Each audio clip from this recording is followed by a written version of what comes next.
శ్రీమాత్రే నమః. అమ్మతో ప్రయాణానికి స్వాగతం. అందరికీ అమ్మవారి ఆశీస్సులు ఉండాలని మనస్ఫూర్తిగా ఆ తల్లిని వేడుకుంటూ ఈరోజు పాప విమోచన ఏకాదశి. ఏకాదశి అంటే శ్రీ మహావిష్ణువు వారికి ఎంతో ప్రీతికరమైనటువంటి రోజు కదండి. మరి అంతటి పవిత్రమైనటువంటి ఈ రోజున స్వామి అనుగ్రహాన్ని పొందేందుకు ఈ కథలను విందాం. అలాగే ఈ కథలను ఎవరైతే వింటారో వారికి ఏకాదశి వ్రతాన్ని ఆచరించినంత ఫలితం దక్కుతుందని సూత మహర్షుల వారు శౌనకాది మహామునులందరికీ కూడా తెలియజేశారు. మరి ఆ కథ ఏమిటో ఇప్పుడు విందాం. ఒకనాడు శౌనకాది మహామునులందరూ అడుగుతారు సూత మహర్షుల వారిని, స్వామి, మీకు అన్ని శాస్త్రాలు తెలుసు, అన్ని పురాణ కథలు తెలుసు. అయితే మీరు చెప్పగా మేము ఎన్నో పురాణ కథలను విని తరించాం. ఈ యాగ సమయంలో మీరు 3 లోకాలలో ప్రసిద్ధి చెందినది, సర్వపాపాలను శమింపచేసేది, సర్వకామ ఫలప్రదమైనటువంటి ఏదైనా వ్రతం గురించి చెప్పమని చెప్పి ప్రార్థిస్తారు. అప్పుడు సూత మహర్షుల వారు, ఓ మునిపుంగవులారా, మీరు అడగడం నేను చెప్పకపోవడం అంటూ ఉంటుందా? పూర్వం నారద మహర్షి సనక మహర్షిని ఇదే ప్రశ్న అడిగాడు. అప్పుడు సనక మహర్షి చెప్పిన వ్రతం గురించే ఇప్పుడు మీకు చెబుతున్నాను, సావధానంగా వినండి. ఆ వ్రతకథ గురించి కూడా వివరిస్తున్నాను. ముందుగా ఏకాదశి వ్రతకథను గురించి వివరించే ముందు ఆ యొక్క వ్రత విధానం గురించి తెలియజేస్తున్నాను. ముల్లోకాలలో ప్రసిద్ధి పొందినది, సర్వపాపాలను పోగొట్టేది, సర్వకామ్యాలను సిద్ధింపచేసేది ఏకాదశి వ్రతం. ఈ వ్రతాన్ని ఎవరైనా ఆచరించుకోవచ్చు. అయితే ఈ ఏకాదశి తిథి రోజున భోజనం చేయకూడదు. ఆ విధంగా భుజిస్తే ఇహలోకం నందు పాపాన్ని పొంది పరమందు నరకలోకానికి చేరుకుంటారు. ఉపవాస ఫలం పొందుకోరేవారు దశమి రాత్రి ఏకాదశి రోజు పగలు రాత్రి రెండు పూటలు, అలాగే ద్వాదశి రోజు రాత్రి ఈ 4 పూటలు ఆహారం తీసుకోకూడదు. ఏకాదశి తిథి రోజున భుజించిన వారు సర్వ పాపాలను అనుభవిస్తారు. అందుచేత 4 పూటలు నిరాహారంగా ఉండాలి. హరిదినమున అంటే ఏకాదశి రోజున బ్రహ్మహత్యాది మహాపాతకాలన్నీ కూడా అన్నాన్ని ఆశ్రయించి ఉంటాయి. కాబట్టే అన్నాన్ని తీసుకోకూడదు. మహాపాపాత్ములు ఈ ఏకాదశి తిథిన ఉపవాసం చేశారు అంటే పరమపదాన్ని పొందుతారు. ఏకాదశి తిథి పరమ పవిత్రమైనది, శ్రీ మహావిష్ణువుకు ప్రీతిపాత్రమైనది. మరి ఇంతటి పవిత్రమైనటువంటి ఈ రోజున ఈ వ్రతకథను, ఏకాదశి వ్రతాన్ని ఆచరించినటువంటి భక్తుడి గురించి తెలియజేస్తున్నాను అంటూ ఈ విధంగా వ్రతకథ గురించి తెలియజేస్తున్నారు. పూర్వం అంబరీషుడు అనేటటువంటి ఒక మహారాజు ఉండేవాడు. అతను పరమ భాగవతోత్తముడు, శ్రీ మహావిష్ణువు యొక్క భక్తుడు. అంబరీషుడు 7 దీవుల భూమండలం యావత్తూ కూడా పరిపాలించినటువంటి గొప్ప చక్రవర్తి. లెక్కలేనంత సిరి సంపదలతో తులతూగుతూ ఉంటాడు. దుర్లభమైనటువంటి సిరి సంపదలను ఒక కలగా భావించినటువంటి మహాభాగ్యవంతుడు. భగవంతుడైనటువంటి శ్రీ మహావిష్ణువు అంటే అతనికి ఎనలేనంత భక్తి. భగవంతుని భక్తులన్నా ప్రాణ సమానంగా చూసేవాడు అతను. తన మనసు శ్రీహరి యొక్క పాదపద్మములపై లగ్నం చేశాడు. తన నాలుకను శ్రీహరి యొక్క గుణకీర్తనకే వినియోగిస్తూ ఉండేవాడు. తన చేతులు శ్రీహరిని అర్చించేందుకే ఉపయోగిస్తూ ఉండేవాడు. మరి ఎంతటి భక్తుడో ఒకసారి మీరే ఊహించండి. శ్రీహరి భక్తుల స్పర్శ కోసమే తన శరీరం వినియోగించేవాడు.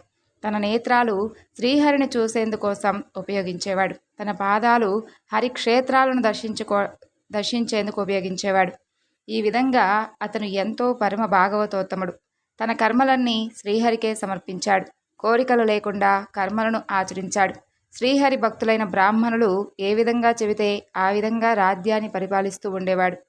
సరస్వతి నది ఒడ్డున అద్భుతమైనటువంటి అశ్వమేధ యజ్ఞం చేశాడు.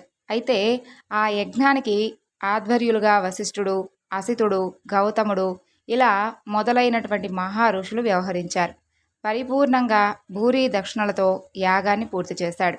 యజ్ఞాధిపతి అయినటువంటి శ్రీపతిని అంబరీషుడు ఆరాధించాడు. పండితులు, ఋత్వీజులు దేవతలను తలపించే విధంగా వస్త్రధారణ చేసి వచ్చారు అందరూ కూడాను. అలా ఆ యజ్ఞాన్ని కళ్ళారా తిలకించారు. ఆ సమయంలో వారు కూడా దేవతల్లా భాషించారు. అంబరీషుని రాజ్యంలో ప్రజలందరూ కూడా ఆ ఆదిపురుషుడైనటువంటి శ్రీహరి చరిత్రలే వింటూ అతని కథలే గానం చేస్తూ ఉన్నారు. అందుచేత దేవతలకు ప్రియమైనటువంటి స్వర్గలోకాన్ని కూడా ఆ ప్రజలు కోరారు.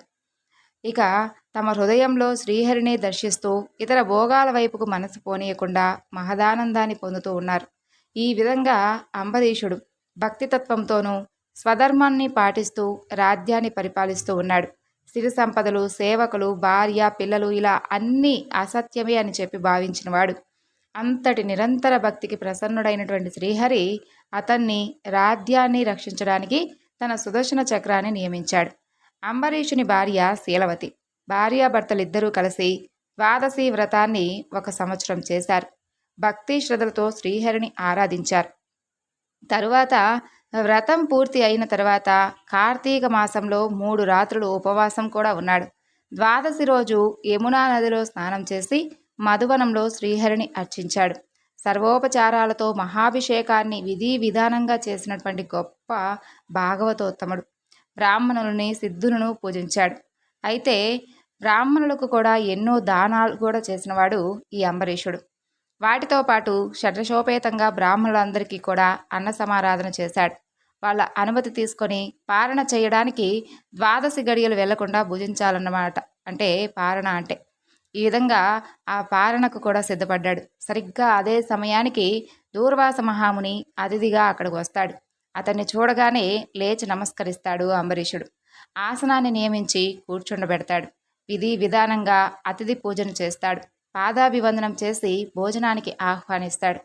అంబరీషుని ఆహ్వానానికి దూర్వాసుడు అంగీకరించి మాధ్యానిక నిత్య కర్మలను ఆచరించి వస్తానని చెప్పి యమునా నదికి వెళతాడు. ఇక వెళ్ళిన తర్వాత పరబ్రహ్మను ధ్యానిస్తూ స్నానంలో నిమగ్నమై ఉండిపోతాడు దూర్వాస మహర్షి. అయితే ఇక్కడ అంబరీషుడు మాత్రం ఆ మహర్షి కోసం ఎదురు చూస్తూ ఉంటాడు. అప్పటికే ఇంకా 1 ముహూర్త కాలం మాత్రమే ద్వాదశి గడియలు ఉంటాయి. ద్వాదశి తిథి దాటకుండానే పారణ పూర్తి కావాలి. దూర్వాసుడేమో ఇంకా రాలేదు, ఏం చెయ్యాలి అని ధర్మ సందేహంలో పడతాడు అంబరీషుడు.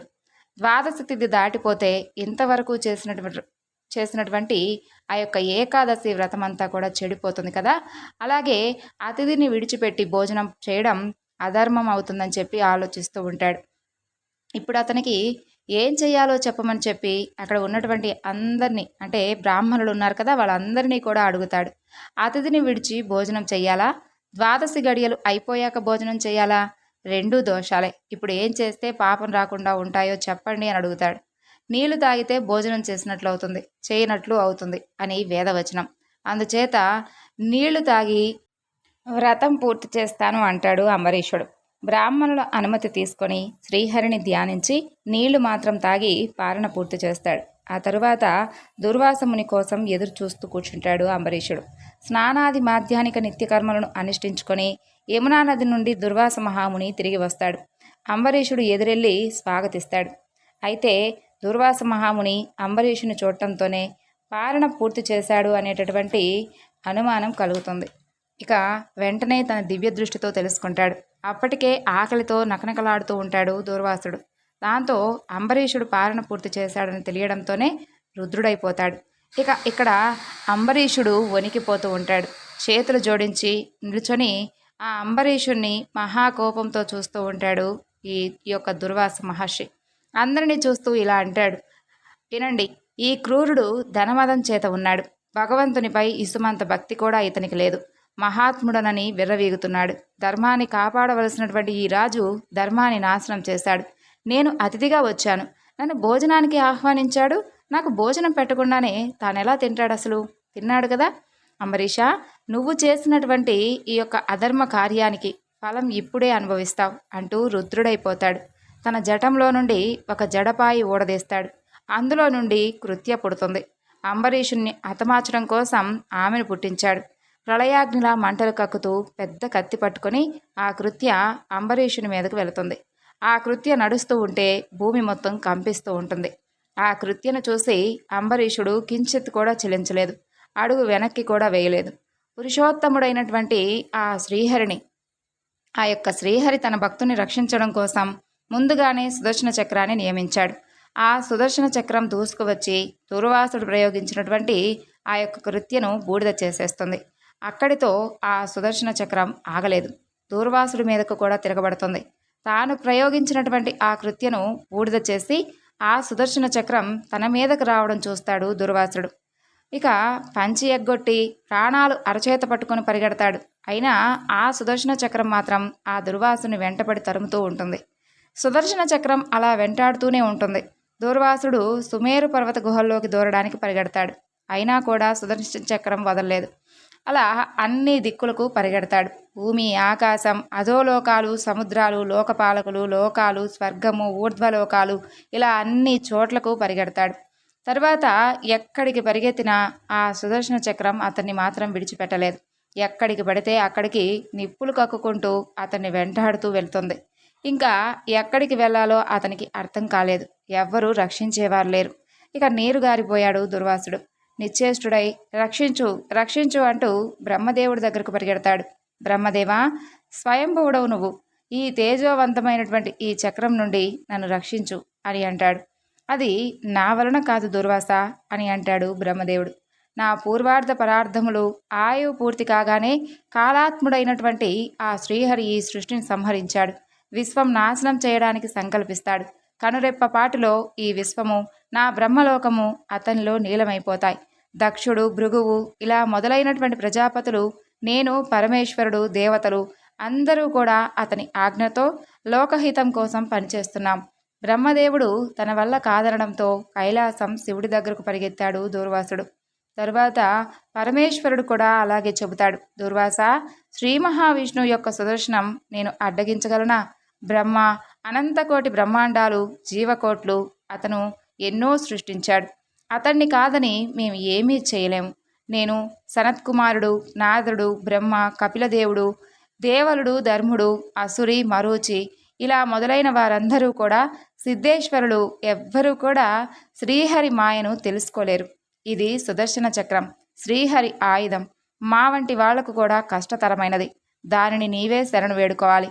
నిన్ను ఆ శ్రీహరి తప్ప వేరెవ్వరూ కూడా రక్షించలేరు. కాబట్టి శ్రీహరి ఒక్కడే నిన్ను రక్షించగలడు, ఇంకెవ్వరూ నిన్ను రక్షించలేరు అని అంటాడు. అలా కైలాసం నుండి వైకుంఠానికి పరుగు తీస్తాడు దూర్వాసుడు. అక్కడ వైకుంఠంలో లక్ష్మీదేవితో కూడి కూర్చున్నటువంటి శ్రీహరిని వైకుంఠంలో చూస్తాడు. సుదర్శన చక్రం మంటల వేడికి మాడిపోతూ ఉన్నటువంటి ఈ దూర్వాసుడు వెళ్ళి శ్రీహరి పాదాల మీద పడతాడు. అచ్యుత, అనంత, గోవింద, ఇక నేను పరిగెత్తలేను, తప్పించిపోతున్నాను. ఇప్పుడు నువ్వు తప్ప నన్ను రక్షించేవారు లేరు స్వామి. శరణు శరణు ప్రభు, విశ్వభావన, అపరాధం చేశాను, నన్ను రక్షించు. మీ ప్రభావం తెలుసుకోలేకపోయాను. నీ ప్రియభక్తుడి విషయంలో అపరాధం చేశాను స్వామి, క్షమించు, నన్ను రక్షించు. నీ పేరు స్మరిస్తే చాలు నరక యాతనలు పడుతున్నటువంటి ప్రాణి కూడా రక్షింపబడుతుంది అని అంటాడు.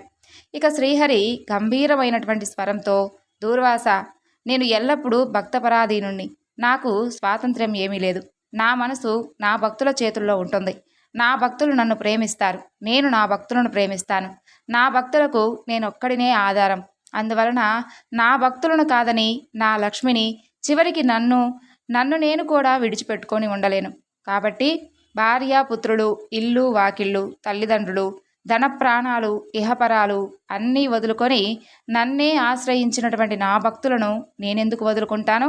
కలలో కూడా అది ఊహించలేను. నా ప్రియభక్తులే నా హృదయం, నా భక్తుల హృదయమే నేను. నన్ను తప్ప ఇంక ఏమీ ఎరగరు వాళ్ళు. వాళ్ళని తప్ప ఇక నేను కూడా ఏమీ ఎరగను. ఓ దూర్వాస, నీకిప్పుడు ఒక ఉపాయం చెబుతున్నాను విను. ఏ అంబరీషుణ్ణి అకారణంగా బాధించాలని నువ్వు ప్రయత్నించావో, ఈ ఆపద నెత్తిన వేసుకున్నావో ఆ అంబరీషుడి దగ్గరికే వెళ్ళు. అతనే నిన్ను రక్షిస్తాడు. నిరపరాధులైనటువంటి సాధువులను బాధ పెట్టేవారికి కష్టాలు తప్పవు. బ్రాహ్మణుడన్నవాడు విద్య గడించాలి, తపస్సు చెయ్యాలి. అవే అతనికి పరమ కళ్యాణం కలిగిస్తాయి, సందేహమేమీ లేదు. అయితే బ్రాహ్మణుడు దుర్నీతిపరుడైతే అవే విపరీత ఫలం నిస్తాయి. వెళ్ళు, నీకంతా శుభమే కలుగుతుంది అంటూ అంబరీషుని వేడుకోనని చెబుతాడు. నీకు తప్పకుండా శాంతి లభిస్తుంది అని అంటాడు శ్రీహరి. ఇక భగవంతుడైనటువంటి ఆ శ్రీ మహావిష్ణువే అలా చెప్పడంతో అక్కడ నుండి బయలుదేరాడు దూర్వాసుడు. సుదర్శనం వెంటపడుతూనే ఉంటుంది.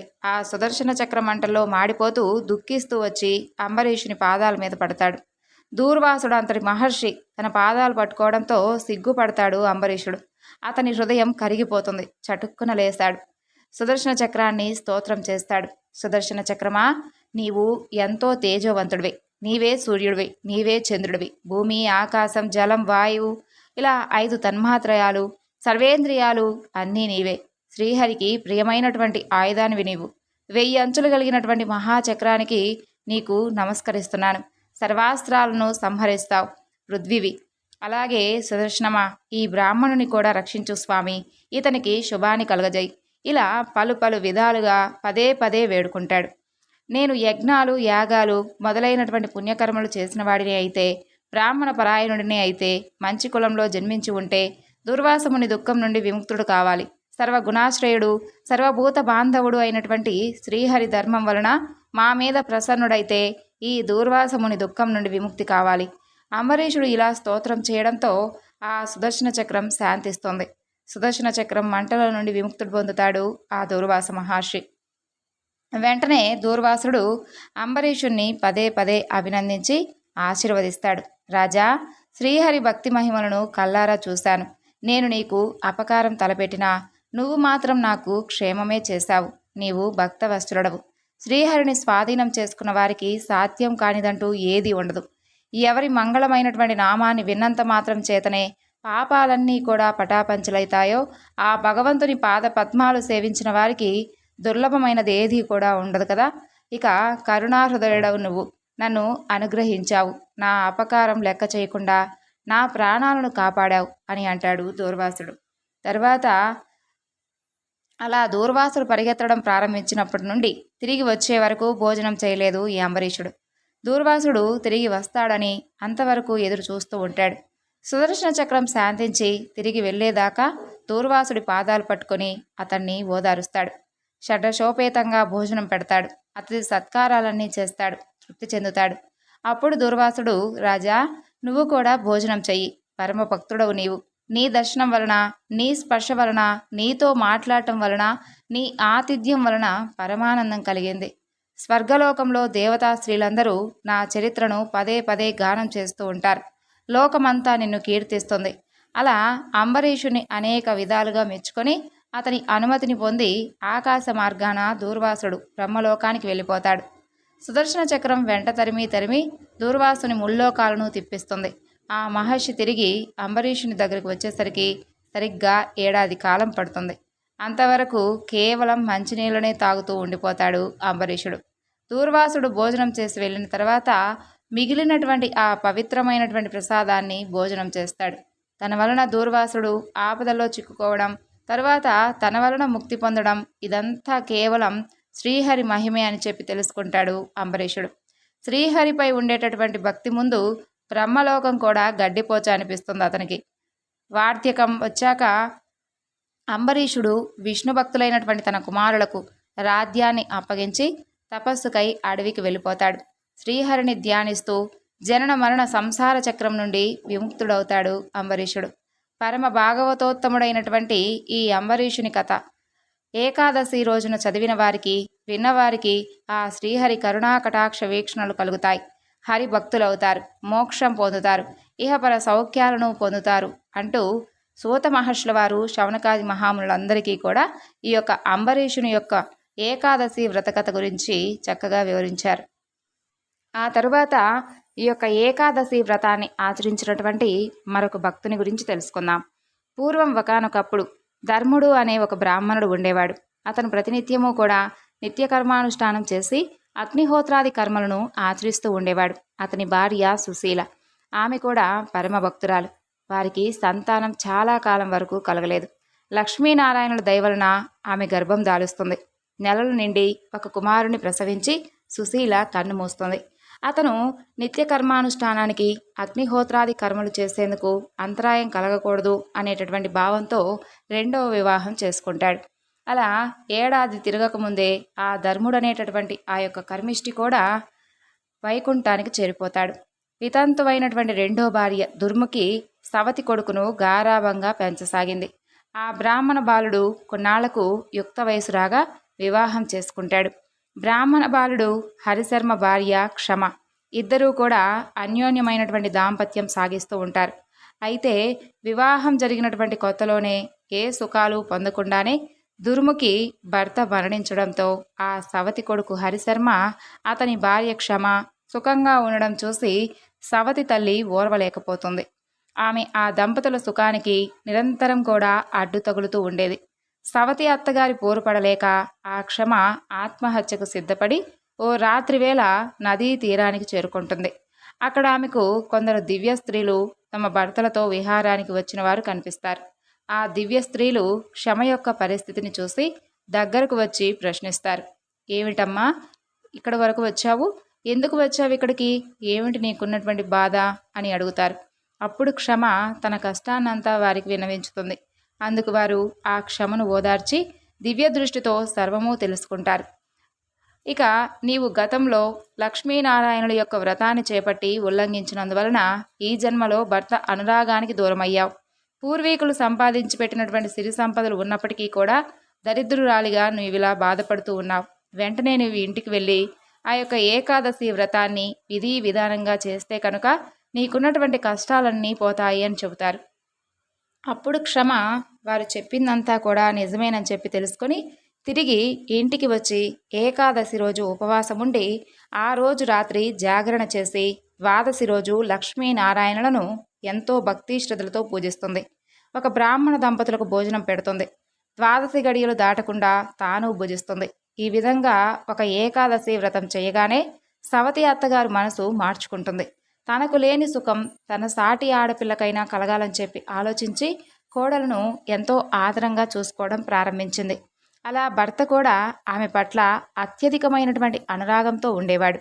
ఆ దివ్య స్త్రీ పురుషులు సాక్షాత్తు లక్ష్మీనారాయణులే అని తెలుసుకొని క్షమ 24 ఏకాదశి తిథుల రోజు అంటే ఒక సంవత్సరం కాలం పాటు లక్ష్మీనారాయణులను సేవిస్తూ ఏకాదశి తిథి రోజు ఉపవాసం జాగరణ చేస్తూ ద్వాదశి రోజు ఒక దంపతులకు భోజనం పెట్టి ద్వాదశి గడియలు వెళ్లకుండా తాను కూడా భుజించేది.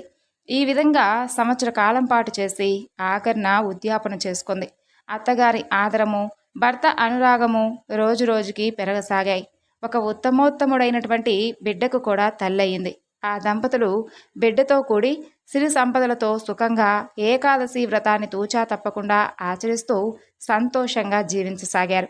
కాబట్టి ఓ మునిపుంగవులారా, విన్నారు కదా ఏకాదశి యొక్క వ్రత మహత్యం గురించి. అలాగే ఏకాదశి వ్రతం చేసినటువంటి ఈ యొక్క భక్తులందరికీ కూడా వారు పొందినటువంటి మోక్షాల గురించి, సుఖమైనటువంటి జీవితం గురించి చక్కగా విన్నందుకు, చెప్పినందుకు ఆ యొక్క శ్రీహరి యొక్క కటాక్షం మనందరిపై ఉండాలని కోరుకుంటూ సెలవు అని చెప్పి సూత మహర్షుల వారు శవనకాది మహాములందరికీ కూడా తెలియజేసినటువంటి ఈ యొక్క ఏకాదశి వ్రత కథలు. స్వామి అనుగ్రహం మనపై కూడా ఎప్పుడూ ఉండాలని కోరుకుంటున్నానండి. ఈ వివరణ మీ అందరికీ కూడా నచ్చింది అనుకుంటున్నాను. మరొక చక్కని వివరణతో మళ్ళీ కలుసుకుందాం. అంతవరకు నమస్కారం. సర్వం శ్రీ లలితార్పణమస్తు. స్వస్తి.